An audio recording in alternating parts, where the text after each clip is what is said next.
The new book is Radical Judaism. George indeed wrote a very nice and complimentary review of it. What a nice big group, and wonderful to see you all here tonight. Thank you for coming.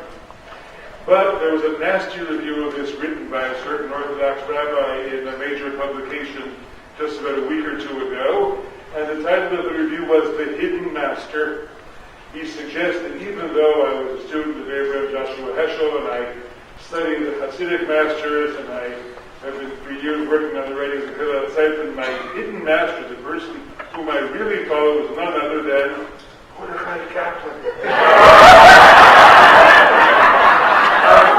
have written a response to that review, and the response says, among other things, "Where were you when I needed you to shore up my credentials as a campaigner?"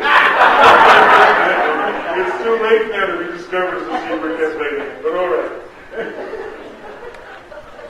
It's very nice to be here, folks. I was telling Martin, I think this is the fourth thing I've done over the years for the foundation here, and it's always a pleasure.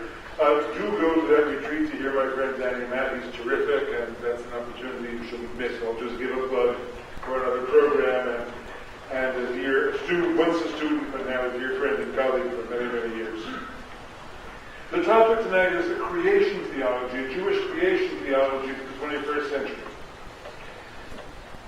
Creation was a neglected idea in Jewish thought throughout the 20th century. You read the great Jewish thinkers of the 20th century, ranging from the generation of Huber and Rosenzweig, writing in Germany in the 20s and 30s, to Heschel and Soloveitchik, to the next generation, the post-Six-Day War generation, the David Hartman, Irving Greenberg, and so on. They deal with a host of interesting issues, the theologians of Judaism. Richard Rubinstein, the famous radical Jewish theologian after Auschwitz, they deal with a host of very important issues, but almost nobody talks about creation. Why? If you read the great classical Jewish theologies, the Jewish theologies of the Middle Ages, whether the rationalists, Maimonides in particular, or the mystics, the Zohar in particular, they all know that the theology has to begin with creation. The Maimonides spends a great deal of time with the principles of Aristotelian physics to show you the world must be created, because without creation there are no miracles. There's no prophecy. And so creation is the foundation of everything. For the Zohar, the whole story is how God is constantly repeating the act of creation. Creation happens with the flow of divine energy to the world at every moment. But the modern Jewish theologians don't talk about creation. In general, I think it's fair to say theology wasn't the big thing the Jews were doing in the 20th century. We were too busy surviving.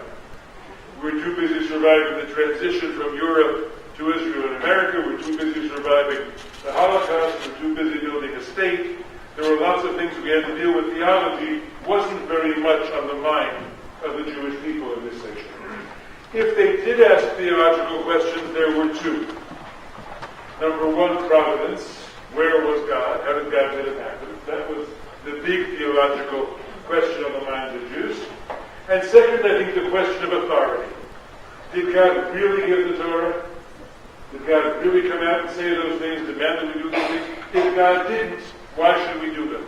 What's the source of authority that replaces a literal, childlike belief in revelation? Those, if there were any theological questions, those were the ones. Creation was on the back burner. Why? This mic too, we don't have enough mics. Great. Okay. Higher and higher.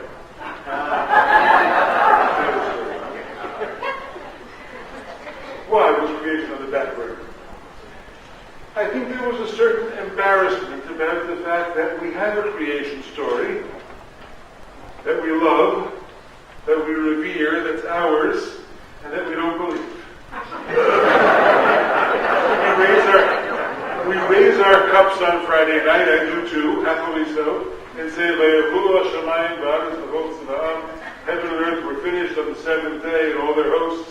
We love that story. We tell the story. We live around that story. Shabbos, which is the most essential, defining rite of the Jewish people, is all built around that story. So we continue to tell it, but our relationship to it is not one of belief. It's something else. It's affection, it's tradition, it's ritual, it's lots of things. But most of us don't believe that story. Now, there were occasionally people, the late Lubavitcher Rebbe, got up and said, no, the world is really 5,700 and whatever it was, 42 or 65 years old. And God put the fossils there to test our faith, and God gave us carbon dating to test our faith. And all of us to the left of Lubavitch sort of smiled and said, isn't that cute? Lubavitcher Rebbe says the world is 5,700 years old, of course. He went to college too, you wonder exactly how he could do it. But that was his role. But the rest of us, of course, didn't take that seriously. We are not the kinds of people who conduct the Scopes trial. We are not the kinds of people who stand behind those school boards in Kansas and say, you can't teach evolution. Our kids go to college. We want our kids to go to medical school, right? So that's who we are. We consider ourselves urbane, sophisticated people. We believe in science. So the idea that we would stand up against science was totally out of character for most modern Jews. Nevertheless, the question is still somehow there. What do we do about this question of creation? It was also, I think, that the problem of creation in the 20th century didn't differentiate us from anybody else. We like to talk about those things that make Judaism different. Why does Judaism have a better solution than some other tradition? This is a question that faced all religious people. Listen, traditional religion fought two great battles over the course of the entire 20th century. The battle against evolution and the battle against biblical criticism. It decisively lost both of those. In some ways, that's what this book is about. How do you create an intellectually honest theology, Jewish faith, for the 21st century, realizing that both of those great 20th century agitating issues are resolved, and not resolved in favor of what traditional religion tried to claim. I still had teachers who would sort of mock biblical criticism. Well, they don't really understand the Bible, and so on. But I think that era, outside of a certain corner of ultra-orthodoxy, has more or less passed. But for the 21st century, you can't get away without dealing with theology, without dealing with creation. Creation is the great question for the 21st century for an obvious reason. The most important thing religion will have to do in this century is be part of the movement of humanity toward a different attitude toward the planet on which we live and the resources we consume. I personally believe that by the middle of this century we will face a terrible ecological crisis, and it won't be a matter of discussion anymore whether it's true or not. The only discussion will be how terribly has it been aggravated by the political irresponsibility and the moral irresponsibility of our leadership in the first part of this century. We are going to be called upon to change our behavior in very significant ways. And when I say we, I mean the entire human race. How are we going to do that? How are we going to get people to consume less? To not insist that all the creature comforts that we live with and that over-consumed resources are things we have a right to and can't manage to live without. And yet, if we don't change them somehow, we as a species may not survive. This planet may not survive as fit for habitation for higher species altogether. It will not be done. Whether we will succeed in changing that behavior, I don't know. I think I'm probably glad for the fact that I won't be around to see the worst possible effects of it. Though I worry about my grandchildren, of course, now that I have them. But I can tell you that it won't be done without the active involvement of religion and religious communities. To create a great shift in human behavior will require a great shift in our mythic understanding of who we are, how we got here, and what we're doing here, what human life is all about. And the only vehicle we have for addressing that for large bodies of human beings is the vehicle of religion. So I think that all religious leaders and all religious communities are going to be called upon somehow in the course of this century to deal with that, to use religion as a vehicle for those changes in human behavior. And that's going to mean, of course, going to the question of creation. But it's not just a, shall we call it, a political issue question. What do we religious people have to offer? If, in fact, the battle against evolution and the battle against biblical criticism have both been resolved in the other direction from that which traditional religious authorities might have hoped for. Do we have anything to say anymore? We apparently do. Because even though both of those issues have been resolved in the direction that leads away from religion, at least in this country, is a greater factor in social life, in the inner lives of Americans, than anybody would have predicted 50 years ago. 50 years ago, we still assumed the predominant myth of modernity was about the ongoing process of secularization, and that the pockets of religious loyalty were shrinking. As people became more educated, more modernized, they would eventually dry up into isolated corners of our society. Now we know the opposite is true.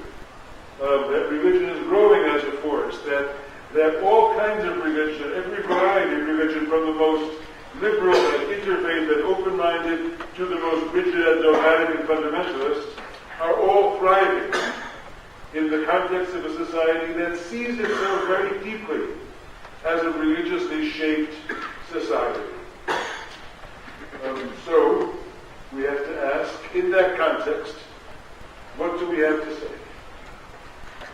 That is to say, assuming we are people here to the left of Lubavitcher, who accept the reality of evolution, who understand that the post-Darwinian narrative as it has unfolded and been revised many times, of course, over the course of the past 150 years, is essentially the way things came to be. And when I talk about Darwin, I really think not only of biological evolution, but also about everything that comes before it, the geology and the astrophysics, the question of the origin of our planet, the origin of the solar system, the entire scientific narrative of origins as it has emerged. And of course, I don't mean to say that none of it is in dispute. There are within the scientific community areas of dispute, but that general narrative, if we accept that, does God have anything to do with it? Is there any place for God in the conversation once we accept the scientific narrative? If not, then God is an idea. Then God really arises in the human mind, and we live in a kind of post-Kantian context where God is very important as the guarantor of moral behavior, as an authority figure. There are all kinds of good, moralizing reasons for people to believe in God, but that's all about the idea of God. That's all about God as a human idea, as a human construct. That's a good one for people to have. And you have Hermann Cohen on the neo-Kantian side, who preached that already at the turn of the 20th century. In some ways, I think Mordecai Kaplan, coming out of the American pragmatist tradition, is saying the same thing, another version of the same thing. But that, to me, is really not what I understand God to be.